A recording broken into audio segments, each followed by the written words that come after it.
Dit is het oude raadhuis van Brunsum, maar dan 32 keer zo klein. In 2019 vierde het oude raadhuis, het meest iconische gebouw van de gemeente Brunsum, zijn 100ste verjaardag. De uiterst gedetailleerde maquette van het gebouw, die toen werd tentoongesteld, is nu in het bezit van de Heemkundevereniging. De maquette zal voor de Heemkundevereniging een belangrijke rol gaan vervullen.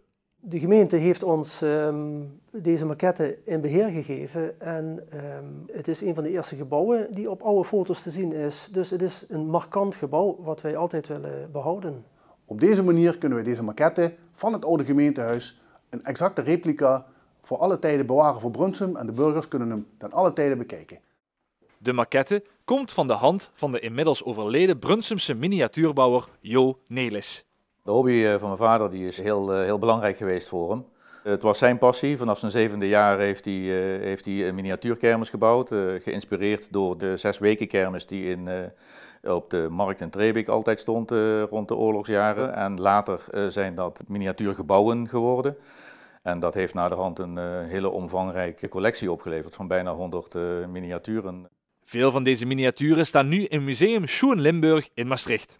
In die collectie is bijvoorbeeld ook het gemeentehuis van Kerkrade, de Geulemer Molen en een vakwerkhuisje van Nonke Buske te vinden. Een lange zoektocht ben ik erin geslaagd om deze collectie tot hier te krijgen. Ik vond het toch de eer aandoen aan meneer Nelis om er toch nog weer opnieuw iets van te maken. Dit zijn maquettes die zijn al een jaar of 50 oud en ze staan er nog steeds. En ja, dat betekent eigenlijk in feite dat hij knap werk geleverd heeft. Het typerende van de miniaturen van mijn vader, dat zat eigenlijk in het feit dat hij originele materialen gebruikte. Zoals mergel, cement, klei en dat heeft procedés opgeleverd waardoor dat hij die gebouwen in originele materialen kon vervaardigen. We gaan deze maquette inzetten. Dat gebeurt door een werkgroep. Zij richten de tentoonstellingen in en zij hebben zich ten doel gesteld om de maquette altijd een centrale plaats te geven in de tentoonstellingen die we hier opzetten.